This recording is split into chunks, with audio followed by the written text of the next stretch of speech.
Hello, আসসালামু আলাইকুম viewers. আমি এখন ঈশ্বরদীর এই পাশে আছি, পাবনা জেলা। একটি আম বাগানে আসছি। এই যে আম গাছে প্রচুর আম ধরছে।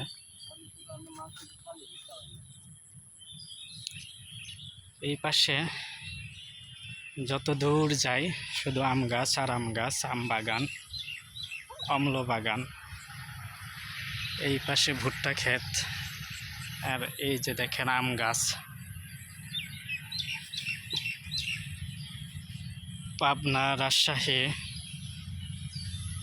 দিনাজপুর, চাঁপাইনবাবগঞ্জ, এইদিকে বাংলাদেশের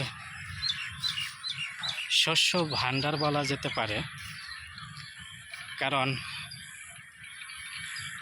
অনেক সবজি এই উত্তরবঙ্গে উৎপাদন করা হয়।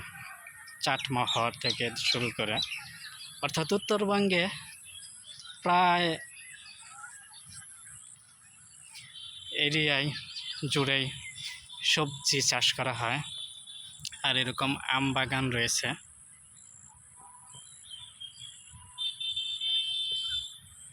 প্রচুর আম ধরে আছে। এই যে পুরোটাই আম বাগান। বাংলাদেশের মাটি আসলেও যে সোনার মতন, কারণ এই মাটিতে যে কোনো ফসল চাষ করলেই তা উৎপাদিত হয়, চাষাবাদ করা যায়। অর্থাৎ এই রাজশাহী অঞ্চলের মাটি বেলে দোআঁশ। দেখেন এই যে আম গাছ, এখানে আম ধরে আছে। এই যে আম ধরে আছে, এই আম গাছের নিচেই কিন্তু আবার অন্য অন্য ফসল চাষ করা হয়, সবজি চাষ করা হয়। ওই পাশে ঢেঁড়স গাছ, আর আমার ডানের এই পাশে আছে ভুট্টা চাষ করা হয়েছে।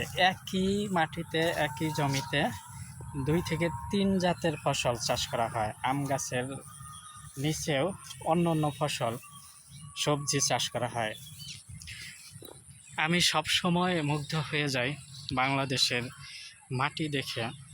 মাটির গঠন এবং ভৌগোলিক বৈচিত্র্য শুধুমাত্র এই বাংলাদেশেই দেখতে পারবেন।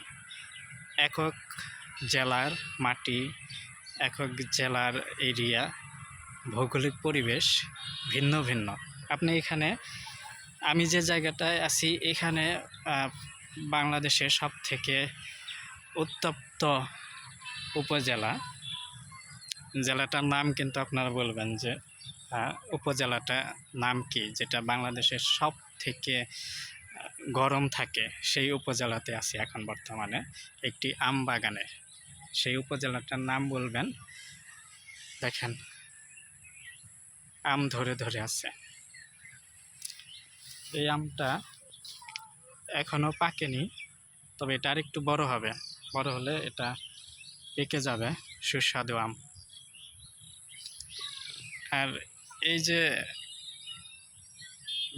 বৈদ্যুতিক খুঁটি দেখতেছেন, টাওয়ার দেখতেছেন, এই টাওয়ারটা কিন্তু রূপপুর পারমাণবিক বিদ্যুৎ কেন্দ্র থেকে সরাসরি আসছে। সরাসরি এই যে টাওয়ারটা, কই, এই যে এই যে এই যে এই বিদ্যুতের খুঁটি দেখতেছেন, এই যে এটা কিন্তু রূপপুর পারমাণবিক বিদ্যুৎ কেন্দ্র থেকে চলে আসছে এই খুঁটিটা।